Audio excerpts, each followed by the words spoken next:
Folks, Mark from Markelly Farm. Welcome back to the farm. Thanks for coming and hanging out with us. It's time to kick off Garden 2024. We've been waiting patiently for this, and today's the day. So come on along.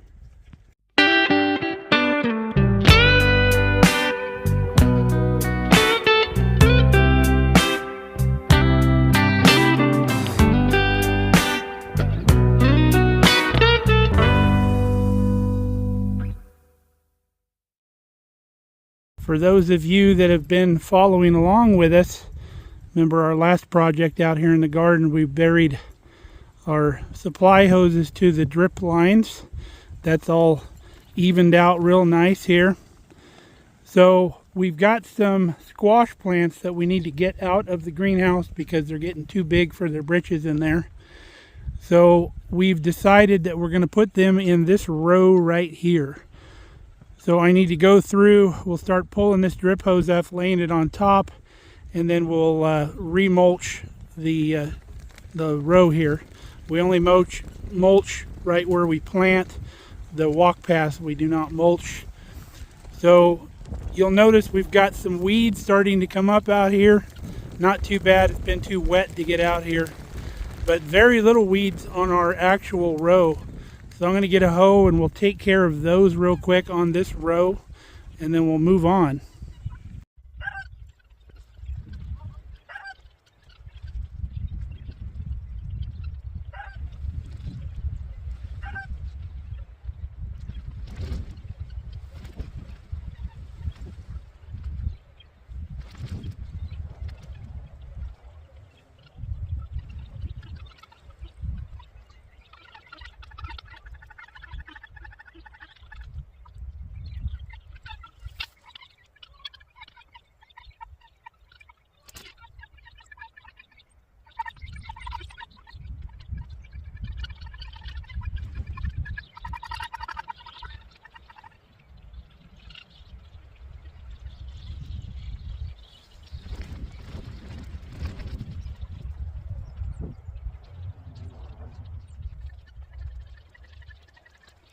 Well, it didn't take long. We got that row weeded.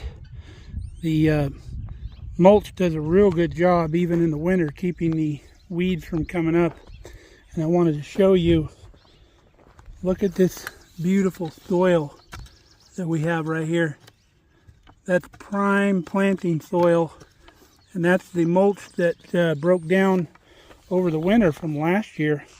And that's what the plants will be growing in, with a new layer of mulch on top. So now we're going to go down, we're going to pull up our drip line, get it back on top. Got our drip line pulled right back up. It comes up easy out of that old mulch, and then we lay it right back down the middle of the row. If it doesn't want to lay straight, just put a little pile of dirt on it. It'll lay in there where it needs to. So it's mulch time. I'm going to go get the tractor out of the barn. I'm going to fill our wheelbarrow with a tractor because that's one less shoveling job that we need to do.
Got our mulch scattered out on the row.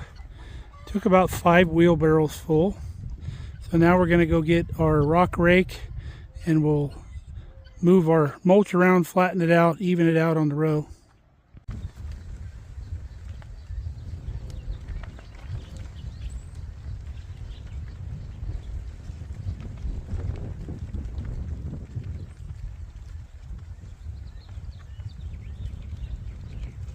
We got the row all mulched real nicely. You need the big clods, so I just throw them out here in the middle. The rototiller can chew those up. But we got a real nice planting bed here now. Let's plant some squash. Got our squash plants all laid out here. We got 6 of them. We got them about 3 feet apart, or just one of my strides is what I did. Some people go 4 to 6. So all you got to do to plant these is I pull the mulch back. That's why it's easier to plant after you mulch. And then I'll dig a hole where the soil starts, put our squash plant in there, and then I'll gently push the mulch back up around the plant to kind of support the leaves right now. And then those will just take right off.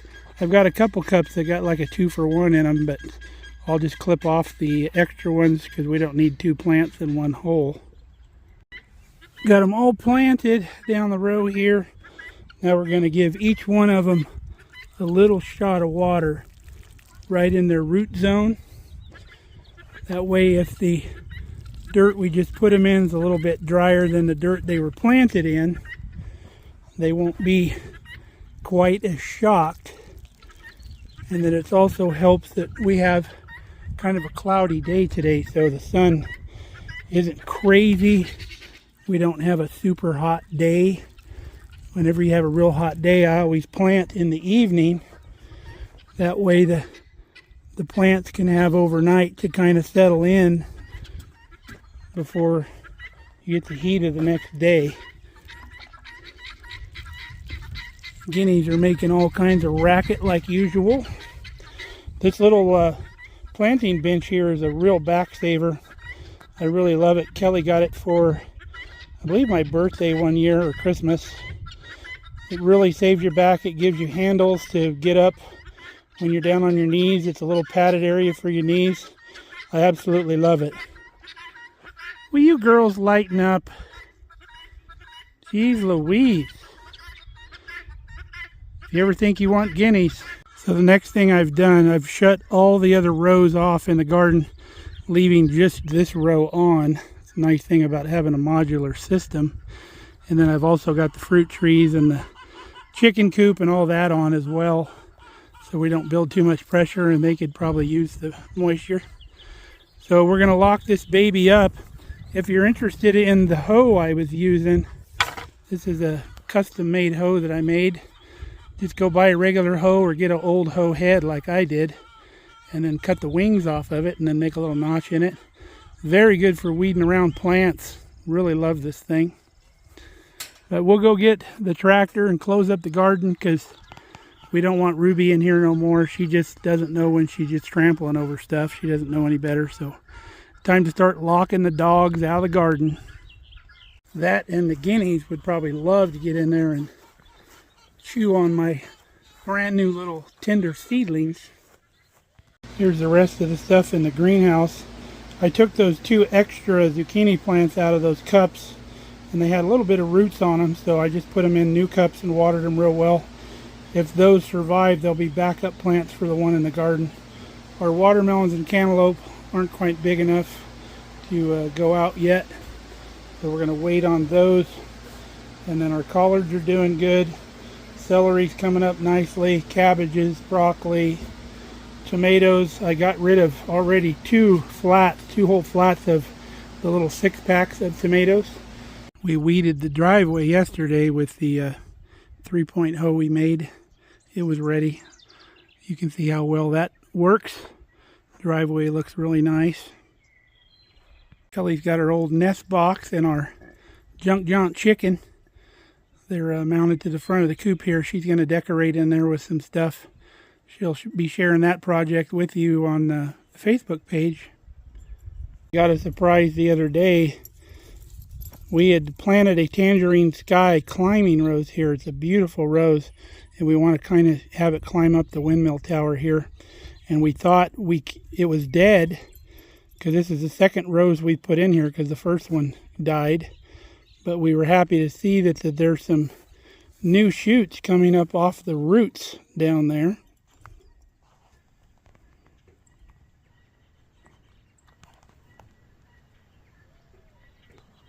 So that was a pleasant surprise. We were happy about that. We didn't want to buy another one. Those are hard to come by. So the plan is now I'm going to stir up the mulch pile a little bit, kind of crowd it back together with the tractor. And then I need to get the brush crusher on. We need to move all that brush we cut with our chainsaw review the other day. And then we got a bunch of bush hogging to do. And then if I have time, I'm going to put the rototiller on too and rototill Kelly's sunflower patch because that needs to be done. But we've got a lot of stuff to do today. We're going out tonight for my birthday. Today's my birthday. So Kelly's taking me out to dinner. And then we have a meeting to go to tonight down at the fairgrounds for the Ag Society. So that's another thing we're doing.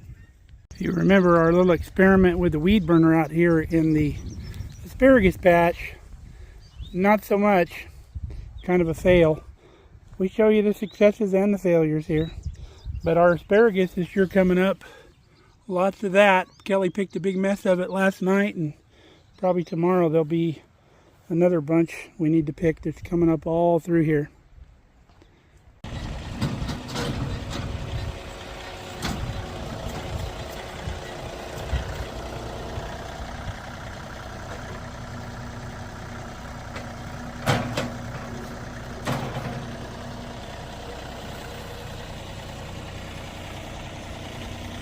Okay, we got on the brush crusher and the brush hog. We've got it level. You do that by loosening or tightening your top link there, so we're good and level with the ground. We've got our up stop set. We got our down stop set. We're ready to go.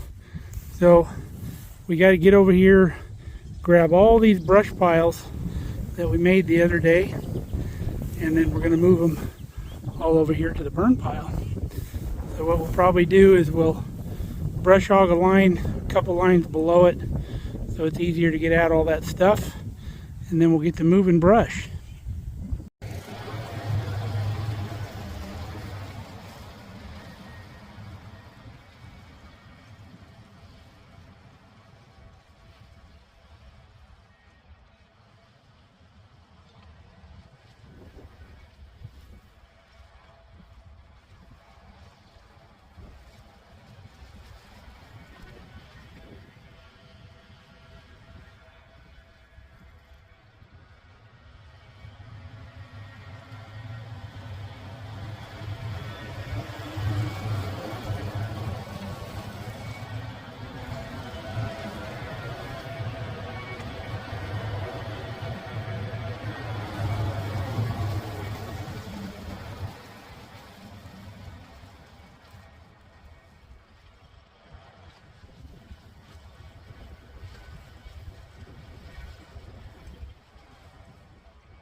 Got all of our brush stacked up, and we've got this side mowed down. There's beautiful grass in there. Still have to do this side down along the fence and all out on the other side of the barn. Well, I'm going to do all the rest of the brush hogging on my own. I'm sure you've seen enough of that already. We were real happy to get the first stuff in the garden. The sun's been out, still looking good out here. So, looking forward to getting the rest of this done. I'm going to do it row by row. If you remember last year, I mulched this whole garden in one day. Ruby, don't chase the guineas. But yeah, I've decided I'm not going to kill myself, and you don't have to kill yourself over the garden, folks. Do it little by little. It'll still be there when you get back. So next row I need, I'll do it that day that I need it. So in the next couple days, I'll probably get the rototiller out there in the garden, get those weeds down in the walk path, and then the other ones will be taken care of when we plan out. So hope you enjoyed hanging out with me today. Got a lot done. Still got a lot more to do today. Lots of stuff to do on the homestead, folks. It's not always sunshine and rainbows. There's a lot of maintenance involved. So if you think you want a homestead and you want a bunch of acres, there's a lot of work involved. So think through it. Make sure it's something that you want to do. We love it out here. It's a labor of love. But it's all you can do with just the maintenance, much less the stuff you want to do. So make sure you don't start doing too much and you get overwhelmed. So until next time, stay safe, stay healthy. We love you guys. Come back and see us here on the farm.